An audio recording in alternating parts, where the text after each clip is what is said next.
Assalamualaikum warahmatullahi wabarakatuh. Perkenalkan, nama saya Irna Nur Aini dengan nomor NIM 12420303047, Prodi Pendidikan Bahasa Arab, kelas 2C, mahasiswi UIN Sunan Gunung Jati, Bandung. Di sini saya akan menjelaskan tentang dinasti Mughal. Dinasti Mughal adalah salah satu dinasti Islam terbesar yang pernah memerintah di India. Nah, bagaimana awal cerita berdirinya? Dulu diceritakan ada seorang tokoh yang bernama Zahiruddin Muhammad Babur, atau lebih tepatnya dikenal dengan sebutan Babur. Nah, beliau merupakan orang Asia Tengah, lebih tepatnya dari Uzbekistan, dan merupakan keturunan dari Genghis Khan dan Timur Leng yang merupakan penakluk besar dunia. Wah, hebat sekali ya ternyata. Nah, kemudian kok bisa Babur di India? Kan aslinya dia orang Uzbekistan. Bagaimana awal ceritanya? Nah, awalnya Babur itu merupakan pemimpin di sebuah wilayah yang kecil, tapi tidak disebutkan itu di mana wilayahnya. Kemudian karena terlalu ditekan oleh musuh, Babur pun mulai melirik India yang pada saat itu sedang melemah di bawah kepemimpinan Kesultanan Delhi. Nah, waktu itu India lemah karena ada konflik-konflik internal dan lemahnya kepemimpinan. Pada saat itu, Babur pun merasa bahwa wah, itu adalah kesempatan emas nih bagi dia. Nah, akhirnya dia pun pindah ke India dan menetap di sana. Pada tahun 1526, terjadilah sebuah peperangan yang bernama Perang Panipat Pertama. Nah, di sana Babur pun mulai menyerang dan memenangkan perang tersebut, mengalahkan Ibrahim Lodi. Dan dari sana, dinasti Mughal pun resmi berdiri. Nah, setelah 4 tahun di bawah kepemimpinan Babur, Babur pun meninggal dunia dan kemudian diteruskan lagi oleh anaknya, yaitu Humayun.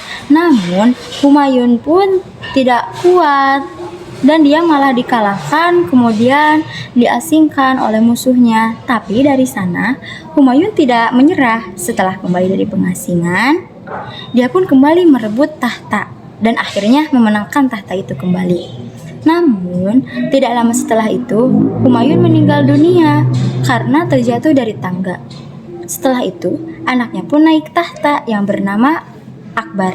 Nah, Akbar ini terkenal dengan sebutan Raja yang Agung karena dia itu sangat toleransi, adil, suka perang, kemudian belajar budaya-budaya yang lain. Dan pada saat di kepemimpinan Akbar, dinasti Mughal ini mencapai puncak kejayaan yang sangat-sangat amat berjaya. Pada saat kepemimpinan Akbar, rakyatnya pun tentram dan damai. Setelah itu, setelah kepemimpinan Raja Akbar, kemudian dilanjutkan lagi oleh anaknya, yaitu Jahangir, yang mana Jahangir ini sangat menyukai seni dan kemewahan. Setelah itu dilanjutkan lagi oleh anaknya yang bernama Shah Jahan.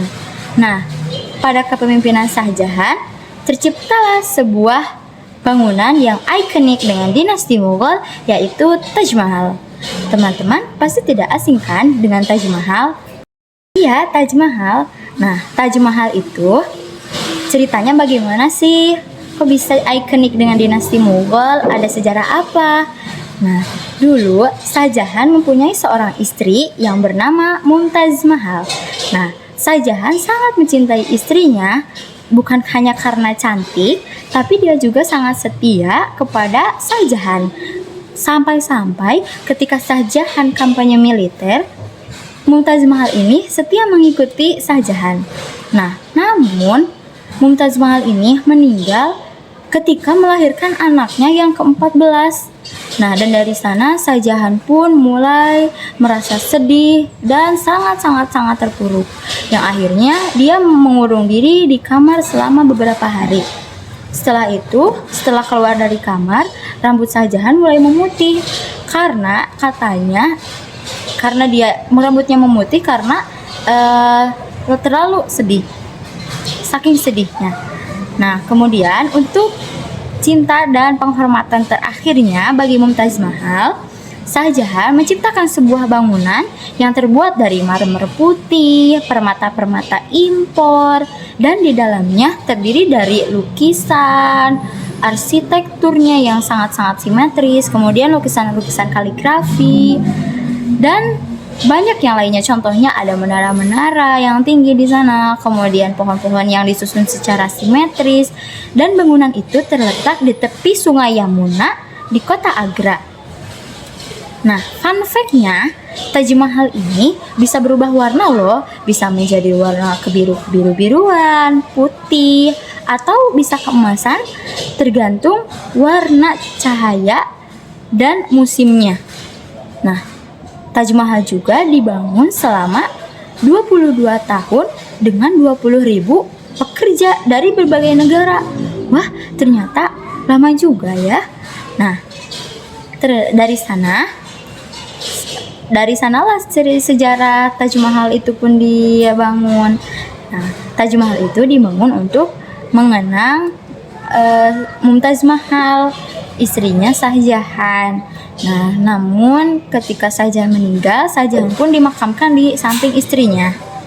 Nah, setelah pembangunan Taj Mahal itu pun selesai, kehidupan Shah Jahan malah semakin tragis karena dia dikudeta oleh anaknya sendiri yang bernama Aurangzeb.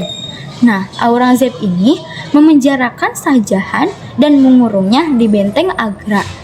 Dan dari sana, Shah Jahan hanya bisa melihat Taj Mahal dari jendela kecil sampai akhir hayatnya. Nah, setelah itu pun Aurangzeb naik tahta dan kemudian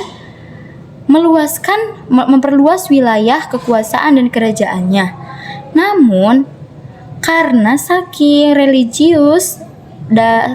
religiusnya Aurangzeb tetapi penuh dengan paksaan, masyarakatnya pun mulai bosan atas perang yang selalu terjadi yang terus-menerus dan pajak yang berat, yang akhirnya timbullah perlawanan. Tidak lama Aurangzeb pun meninggal dunia dan pada saat itu dinasti Mughal pun mulai terpecah belah. Karena pada saat itu juga bangsa-bangsa Eropa mulai menjajah India, terutama Inggris.